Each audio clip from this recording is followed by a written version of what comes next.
Hey everyone, Kat here. It's been a hot minute, but we are back with our e-commerce email analysis series. Let's get to it. Today we're taking a look at HOKA. HOKA is an apparel sports athletic brand. They have the clothing, but I think they're most famous for their shoes. I think celebrities love them. I don't have these shoes myself, but one of these days, right?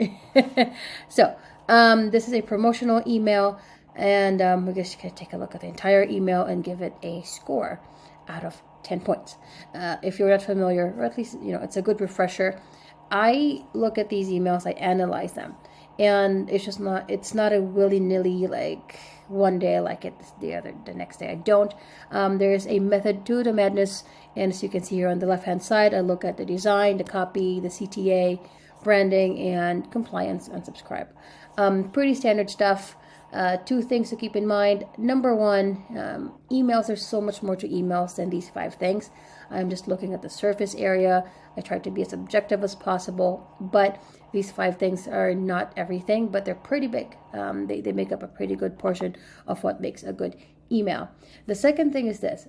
In every analysis that I do, consider them as I would say, an educated hypothesis. I don't have access to their back end, to their data, right? I don't know what's going on behind the scenes. They make decisions based off of data or other things, really, that we don't know about, that I don't know about.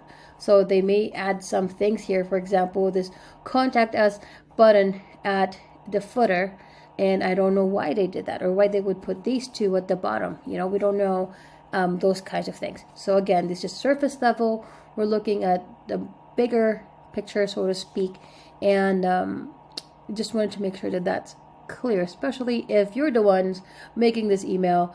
Much appreciated. And I understand that emails are, there are babies, so I try to be as objective and respectful as possible. Cool. So let's get started again.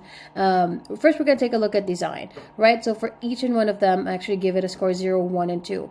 0 if the element is not there at all, like you just gotta put something in there. 1 if the element is there but needs like a major change.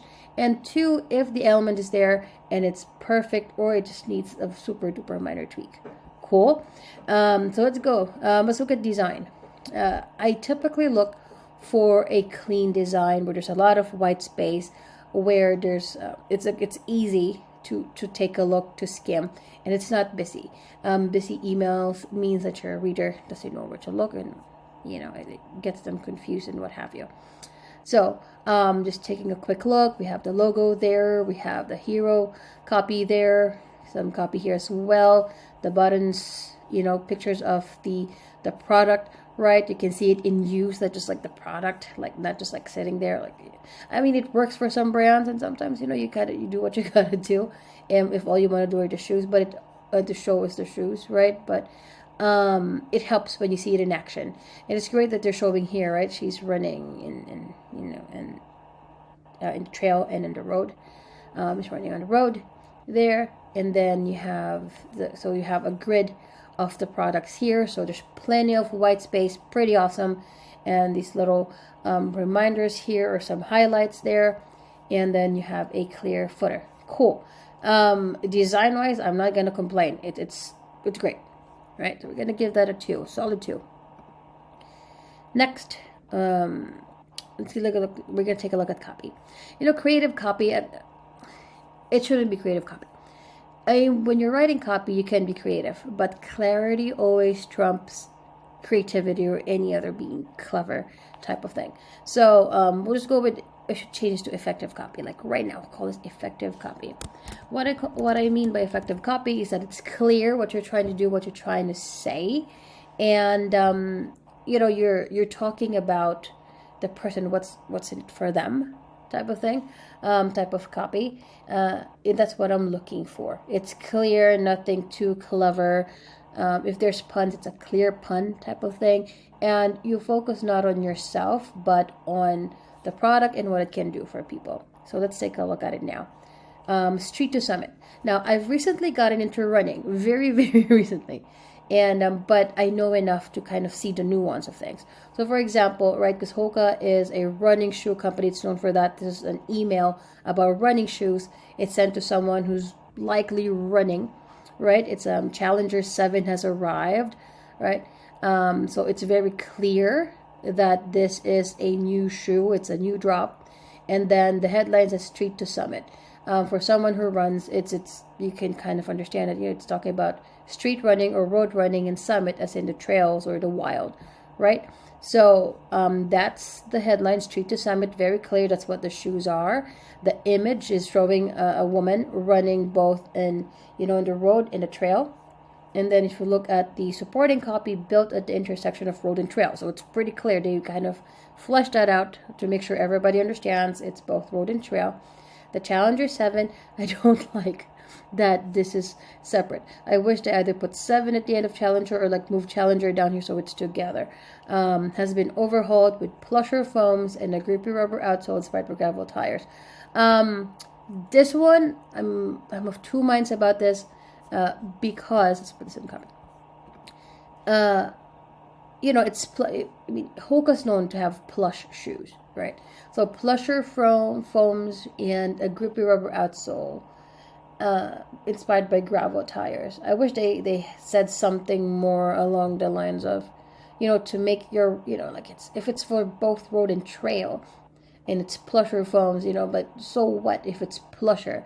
I mean, sure, the experienced runners would understand why something more plush and something more grippy is good. But if they added a line or two about why that's good, or how that can help the runner, that would be awesome. So for like you can transition, right? Or it's something that you can use on days when you go on a long run, and sometimes it's on the road, sometimes it's on a trail. It's a mix, or it depends on the day. You don't have to wear different shoes. This will be your go-to shoes for those days when you don't know where you're going to go, which trail you're going to take, or which segment, right? That would have been awesome. I would have liked to see that, because it's like, so what, right? It's always like, what's in it for me? Or so what? Why should I buy this shoe? So that's kind of missing there. In terms of CTA, so copy and CTA, like items 3 and 4 here on the sheet, it's usually bunched together. So let's do that. CTA, shop women's and men's. Now, I'm a big fan, and I always push for this, to have one primary CTA. You want people to do one thing, and usually that means one singular button that pops, right? And this pops. In this case, so it says shop women's, shop men's. Normally, at best practice, there's only one button, but really, in this case, it works out, right? Because there's people who shop women's size shoes, and there's people who shop men's size shoes. So typically, of course, men would buy the men's size, women would buy the women's size, but there is a subtle difference, not just the length of the shoe, but the width of the shoe as well. So some people, a woman, for example, I would maybe click on men's shoes if I'm looking for something that's more wide, and I've known HOKA in the past, and I know that their men's wide shoes suit me better, type of thing. But anyway, that's really super nuanced, but I do want to point out some nuanced stuff here. Anyway, I digress. The CTA is perfect, right? Shop men, shop women. They're asking me to do one thing, which is to shop this shoe. And then further down, you see images of the shoe in action, one more. And we have a woman here wearing the women's shoe, and then a man here wearing a man's shoe. And then you have more pics of the shoes, and the shoe is in action, and the variations. Awesome. What I love about this too, especially in copy, is that you have this, right? This rule of one, right? You have one reader, right? You have one call to action, and in this case, you just have this one message, which is this men's Challenger shoe, or women's Challenger shoe. Challenger 7, really. That's it. They don't have anything else, and this is awesome because it's focused. You don't dilute your message and what you want people to do when they open and read and click your email, right? So that's cool. I love the CTA is clear. I love it. It's good. That gets a 2. The copy, I would give it a 1, just because. Oops, what's going on there? Just because I wish they would have said why. Not everyone who's reading this email have bought a HOKA shoe or understand the difference, right? Or sometimes you have a first time shoe buyer and they're seeing this and they're like, so what? Why would I want this kind of shoe? That would have helped. Excuse me. And then going down here, right? You see this fly for 30 guarantee. This is a fun thing about Nuance, right? Usually for a lot of brands, they have a return guarantee, but they don't flash it around. It's usually buried at the bottom of the footer, right? With HOKA, they have it just really big right there. And they even have locate a store. Usually I would say, okay, this distracts people, right? Especially for people who are buying online. Why are you giving them this locate a store stuff? And why are you like just really let me go back. Sometimes people bury their return policy at the bottom. Some brands do put it at the top, but it's not as big. They have this little banner, like 30-day return guarantee. Excuse me. So we have that, but HOKA makes it a big deal. Like it's this really big section of the email, just as big as the other the shoe images, that you can return this. Now, in running, runners are very specific about their shoes, the same way that tennis players could be specific about the tennis rackets they use, or how musicians, violinists, for example, are very specific on which violin they're going to use. It's the same here. Runners are very specific about the shoes that they get, and since HOKA shoes are they're not cheap, it helps that they're able to get a shoe off online, especially if you've never bought a HOKA before and you don't know how it's going to fit you. It helps. This lowers that risk. Just kind of like removes almost that risk aversion, like, hey, I can return this, right? And they even explain it here at the bottom on how to do it. So it's like it's very open. Now, another new ones I see here is like locate a store. In the running community, running stores, like going to a specialty running store is a thing. So you're also addressing people who may like getting the emails but usually end up buying at the store. They want to go to the store, try on the shoe, and run on the treadmill. That's a thing. So this is awesome that they put it here, because it shows that they understand their audience. And another thing that too is that the whole branding, right? You have the icons here, the usual suspects. You have Facebook, Instagram, Twitter, YouTube, but then you see this little thing here.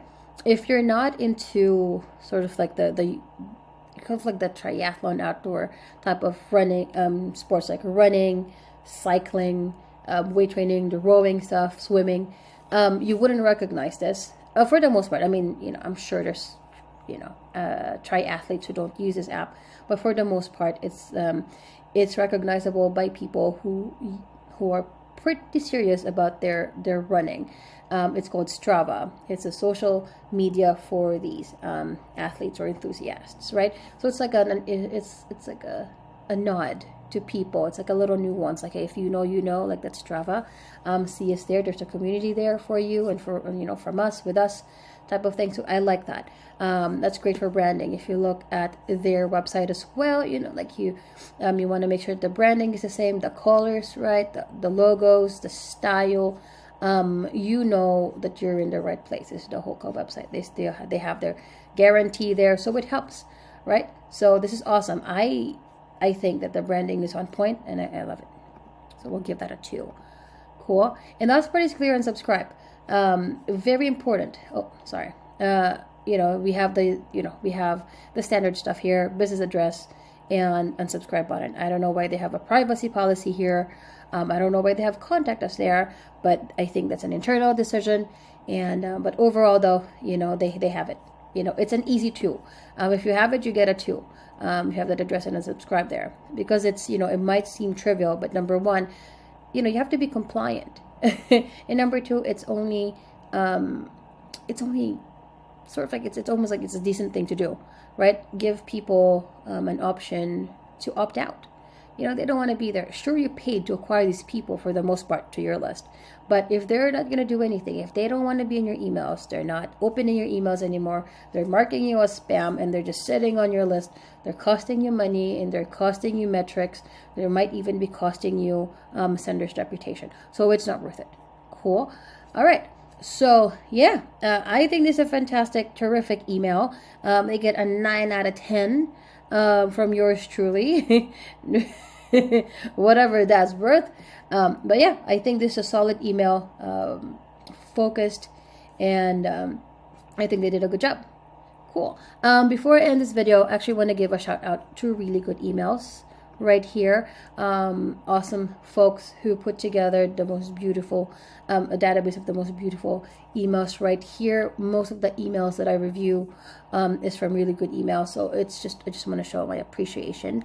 And yeah, you'll be seeing more of these analysis emails more regularly. And if you made it this far in the video, I truly appreciate it. And I wish you an awesome emailing day. Bye-bye.